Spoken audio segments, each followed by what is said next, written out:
Hi, I'm Jack Draper. Shout out to QualityShot Tennis. Hey guys, and welcome back to the channel. We have a really exciting match to get through today. It's a preview and prediction for Novak Djokovic versus Holger Rune for the quarterfinals of the Rome Masters Tournament, or the ATP Italian Open, as it's known as well. The head-to-head is 1-1 between the two, and we're going to break it down. Before we do, though, remember to that like button, do subscribe if you are new, and also do leave a rating or review if you're listening on a podcast platform. Also, shout out to our members as well. We really do appreciate you, of course. Okay, Novak Djokovic and Holger Rune. So this is what we're going to do. We're going to break it down in a few different ways, and then ultimately I'll give you guys my predictions. So first of all, I want to talk about it from a more mental standpoint and talk about the mentality of both players and how that might play a part as well. Then second of all, go through how they've looked this week or week and a half in Rome and how they've looked form-wise in their matches. And then three, talk about their head-to-head as well. So mainly focusing on that win by Holger Rune in 3 sets in the Paris Masters final.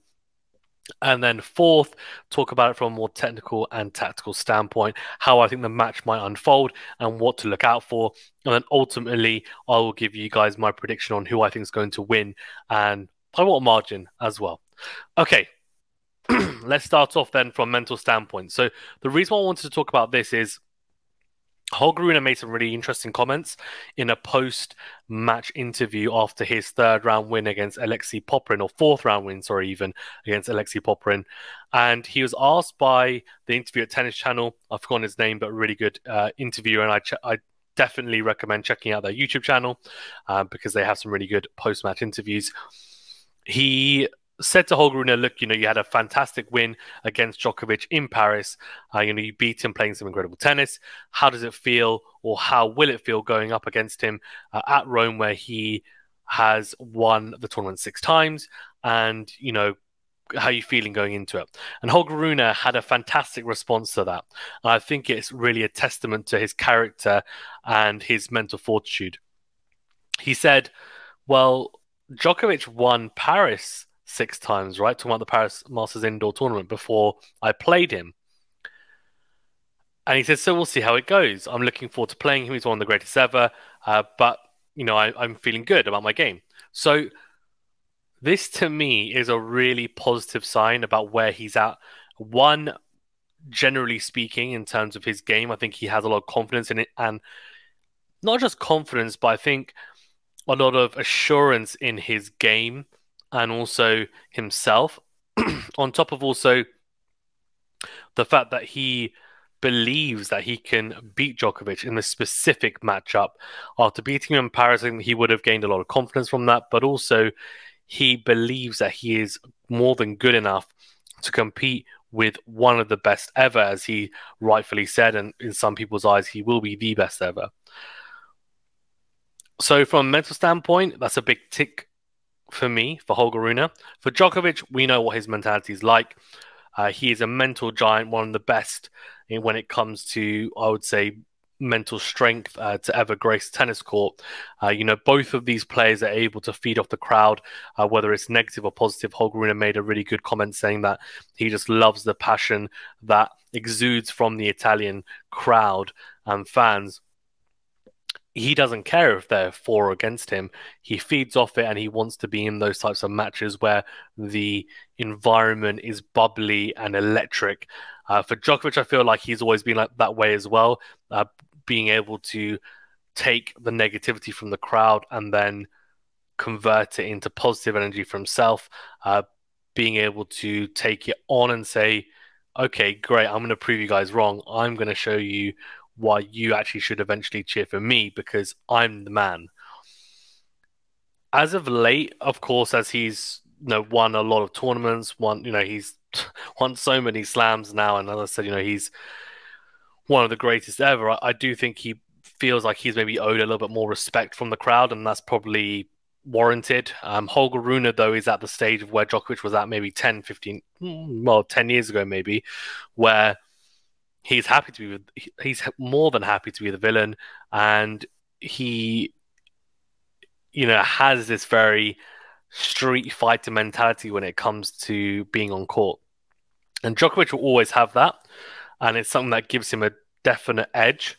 But Holger Rune, I think, also has that little bit about him as well, which is a good thing. I mean, Djokovic, we saw against Norrie, for example, got hit by the smash yesterday or the day before, and the stare down, wasn't very happy. Post match as well, talked about some of the more kind of dark arts that maybe Norrie was using, and he definitely can be edgy, and so can Holger Rune. And when you're playing tennis at such a high level, and you are as talented as these guys are, it normally is the case that they have that sort of competitive edge about them, and it's very, very rare to see someone who doesn't. So let's then talk about their run at Rome so far for both players. So Djokovic, you can see Echeverry, good win there. I think Echeverry played some really good tennis, and definitely look out for him, the Argentine 23-year-old. He is definitely one to watch on the clay in future years. Dimitrov, that was a very good victory as well in the end. 3 sets. Dimitrov played some really good tennis, but Djokovic, as usual, getting the win or the W over the Bulgarian.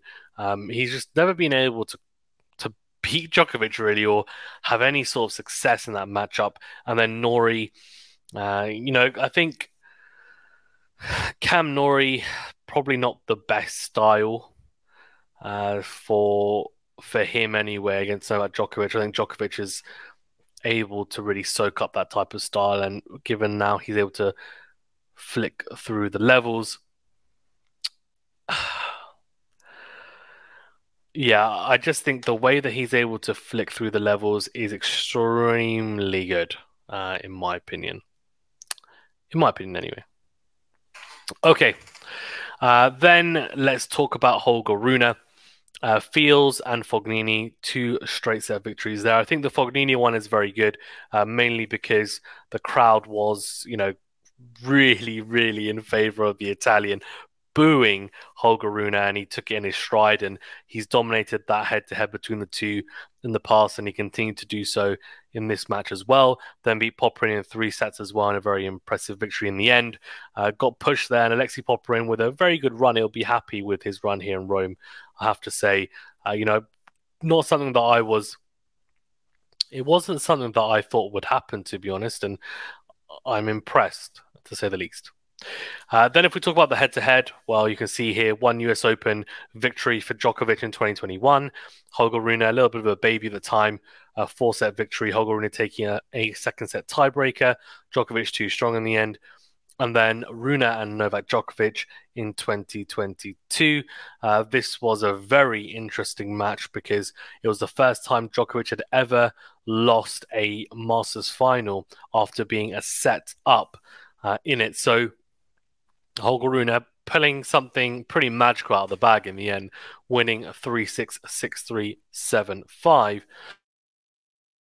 And I have to say, he played some phenomenal tennis in the end. Both players did, that's to be said, but I thought Holger Rune was mighty impressive in that match.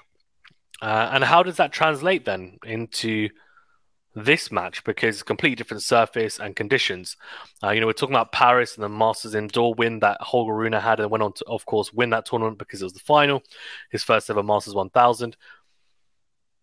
This is a very, very different surface. That's the Paris indoor courts.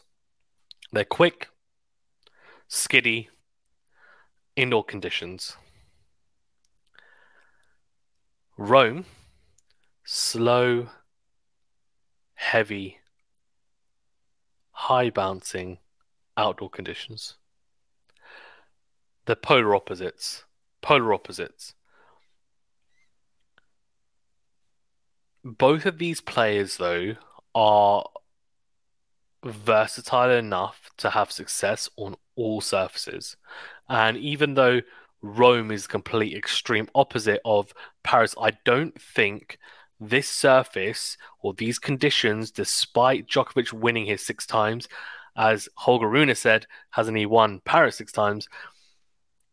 Djokovic is good everywhere for the most part, but not just that. I think it doesn't give him an extra edge, I don't think, playing in Rome against Holger Rune. And I'll tell you why I think that's the case.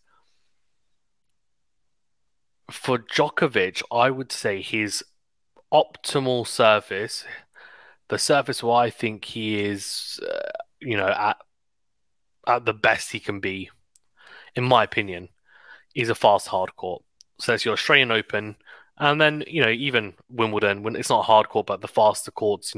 I do think he is incredibly good, and also indoor conditions as well when it's quick like Paris. He has such an incredible record in indoor matches as well, arguably the best indoor player ever. For Holger Rune, I think his best surface is probably actually clay.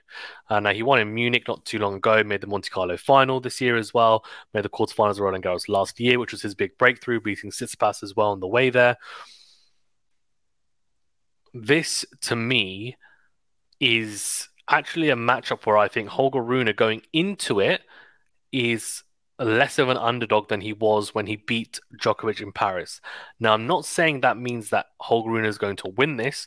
I'm just saying going into this is a much more evenly matched, competition or competitive, matchup than it was in that final, in my opinion. Despite how well Holger Rune was playing and looked, I don't think many people gave him a real hope in that final, honestly. In this one, though, in this quarterfinal, I think he does because Djokovic, there's a few things. There's some question marks around his elbow. He looked in a bit of pain against Norrie in the backhand as well. He's not 100%, I don't think. He's complained about the surface as well and the clumps at Rome. For Holger Rune, he steps up to the occasion. He's young, he's fresh, he's hungry. He's saying he wants to win a slam this year. He knows Roland Garros is a big opportunity. This is a great yardstick. It's a great chance for him to not only test himself, but really put down a marker for the rest of the field as well.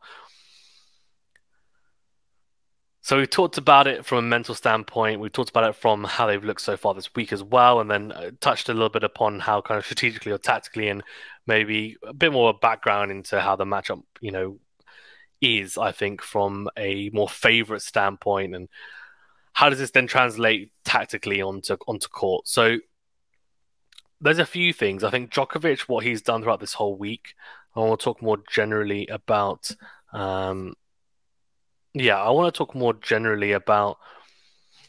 Novak Djokovic and his game and how he's looked. He is trying to dominate with the forehand. That's for sure. I mean, he is hitting the forehand with incredible power and precision, not only generally speaking, but also mainly behind the first serve. I mean, behind that first serve, his serve +1 plays. They're very aggressive. He's looking to be on the front foot. He's looking to dictate. He's looking to utilize the into and into out forehand as well. And then, of course, looking to fine tune that drop shot, which he always does every clay court swing.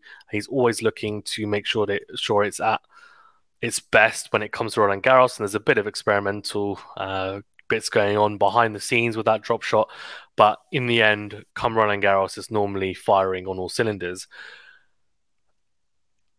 In terms of his style of play, despite it being a more attritional surface and attritional conditions, clay that is, he's still not looking to engage in these longer rallies. And that's been the case for the last few years. And I do think that's going to be the case in this match as well. I don't think he wants to engage in long rallies. And that, I think, has been pretty obvious, I think, for the last couple of years, with the fact that he's bulked up his serve, he's bulked up his forehand, he's hitting his spots better on serve as well. He's looking to come to the net and transition more. And that all plays in nicely to any surface. If you're able to execute it correctly, then it doesn't matter what surface. If you've got enough tools in your bag to lean upon, then you'll be able to have success on any surface. And if you're as good as Djokovic, then, fantastic. His shot tolerance is still very good. He's able to dig deep when needed in the longer rallies, but I would say that his shot tolerance is not as good as it was in the past, but his offensive capabilities has definitely gotten better. I'm not saying that he's better or worse than he was before. He's a different type of player. And he's having just as much success as he has done in prior years. And that's probably because the end result is still the same. He's still winning. And he's still extremely dangerous. And in fact, he just has probably more. He just has shorter matches in some instances, in all honesty. Now, in terms of Holger Rune, he reminds me of Novak Djokovic maybe 10 years ago. The fact that he is more of the counterpuncher, looking to induce errors from his opponents as well in a lot of cases. He's happy to defend on the back foot and grind down opponents. And he has incredible defensive capabilities as well. He's very athletically inclined, you'd say. He's very athletic around the court. Djokovic, we call him Mr. Elastic.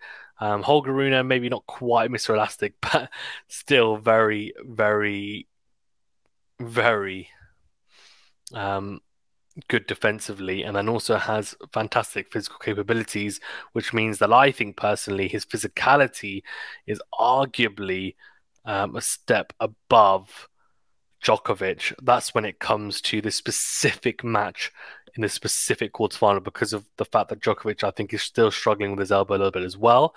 And I do think Holger Rune might actually win a larger share of the longer points because, as I said, I think he might be able to have success with his defense and be able to frustrate Djokovic at times. I think Djokovic might go to the drop shot a bit too early, or might go for a bit too much if Holger Rune is able to push him in those longer rallies.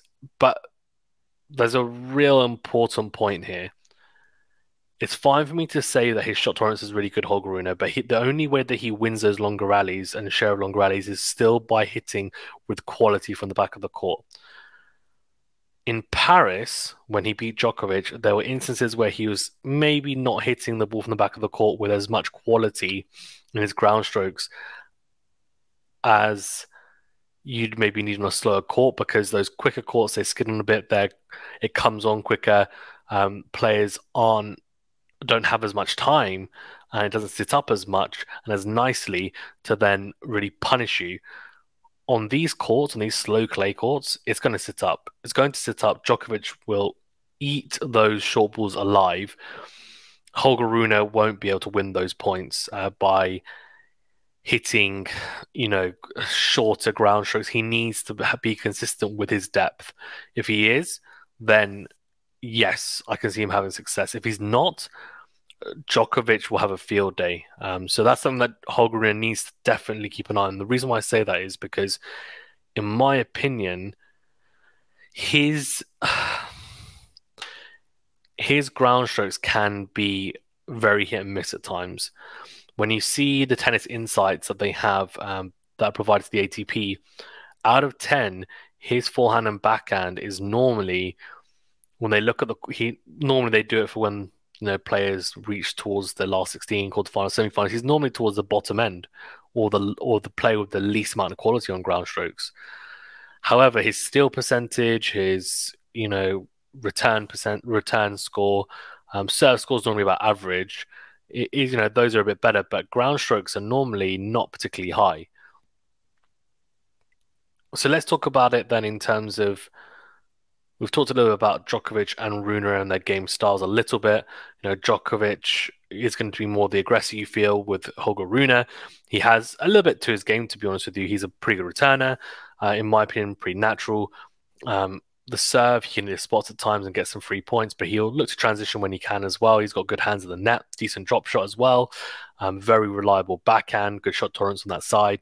And the forehand, he tries to make it more of a weapon, can be inconsistent, but hits with good topspin and very conducive to this surface. If we talk about it very specifically then, from the return of serve and the serve return dynamics, or even Djokovic and Holger Rune, in my opinion, I don't think they're going to have many comfortable service games. I think there's going to be a lot of breaks of serve. Djokovic is arguably the best returner ever, but on clay, he's definitely, unless Nadal's playing in a tournament, he's the best returner on clay. Holger Rune is up there for sure. He really is, and he returns with a lot of intent, and he's always looking to break serve. He doesn't let up, from what I've seen, when it comes to return of serve. I also think in the forehand to forehand exchanges, Djokovic will look to try and dominate those rallies. He'll look to try and open up on the forehand as much as possible. Holger Rune needs to stay firm. Defensively, he's very good at being able to hit almost kind of more loopy balls with high topspin, deeper into court to get him back to neutral, give himself a bit of time. He needs to vary it up. If he varies up a little bit, then I think it'll just mean Djokovic won't be able to hit with as much rhythm from the back of the court, and he could make mistakes. And similarly on the backhand side, he had a lot of success backhand to backhand with Djokovic in Paris. His backhand is very good, his two-hander. If he's able to stick with Djokovic, it'll force Djokovic to go line early. Now that's where, that could be make or break, because if he goes line with too much quality, then Holger Rune is not going to be able to do much. But if Holger Rune hits with enough depth cross court, it's going to be a hard shot for Djokovic to really execute with so much aggression that it's going to be a winner or unreturnable shot. And that's where Holger Rune then should be able to step in on the forehand side and try and dictate proceedings. So there's a few different dynamics coming to play, well, that will come into play even. I also think Holger Rune, he'll see how Djokovic in the past has struggled with a kick serve on clay, especially with Alcaraz. His kick serve is pretty good, especially on the ad side. So I think he'll look to utilize that to the Djokovic backhand. Let's see how much success he has. I think Djokovic nowadays, I would say it's not a particular weakness maybe, but it's not a strength either. It's something that players are still trying to utilize to the best of their ability, so that they don't get hurt anyway from the return of serve of Djokovic. And then I think for Holger Rune, he needs to be proactive. He needs to be trying to dictate points when he can. Yes, it's fine to be on the back foot and defend and try and pass Djokovic in the net, or even transition forward behind your serve and volley and try and shorten points, have some variation in the game. But in those exchanges from the back of the court, there needs to be real quality behind his play. And if there is, especially given, yes, we talk about speed and topspin, but it's the main thing for me is depth and direction. If he has that in his game and he's able to get Djokovic into more uncomfortable positions, then I think he's got a good chance. And, I do think this is a really close match. I don't think it's going to be a straightforward victory for Djokovic. I think Djokovic is the favorite, yes. And I think most people will pick him. I think it's going to go to 3 sets, in my opinion. That's how I see it playing out. It's a real tight one for me, because I just think Holger Rune steps up to these types of matches, and he's just so hungry. He's so hungry to win. For Djokovic as well, though, he's always looking to stop the young guns from breaking through and making sure that they know, look, I'm number one. So let me know in the comment section who you think is going to win. I'm going to go with, you know what? I was going to say Djokovic in 3. I'm going to go quite left field. Don't kill me if you're a Djokovic fan. I'm going to go Holger Rune in 3 sets. Now, it's pretty controversial because I actually picked Djokovic in my bracket to win Rome, and his record suggests that he probably will win it, given that he tends to try and peak just before Roland Garros, so that he's in tip-top form going into it, and more often than not, that does happen. He at least makes the final in Rome. But I just have a feeling there's something about Holger Rune being a bit of a disruptor, and being able to just take everything in his stride, and just his mentality. I do think it sets him apart. I think, yes, you've got Alcaraz, which I think he stands alone when it comes to that next generation, because he's won a slam, because he's, beaten these guys multiple times and clearly has something about him. But I think when we talk about it from a mental capacity, a mental strength, just taking mental strength and isolating that characteristic, I would argue that Holger Rune has more mental strength than any of the guys around his age on tour. There's just something about him, and as I said, he's not as talented, I would say, as Alcaraz, but he's a real fighter. He really is. So I'm going to go Holger Rune in 3 sets. Let me know your thoughts, though. I mean, Djokovic is going to be the favorite, and if you pick Djokovic, I don't blame you. But let me know in the comment section who you think is going to win and why. and we'll see you tomorrow. Thank you very much.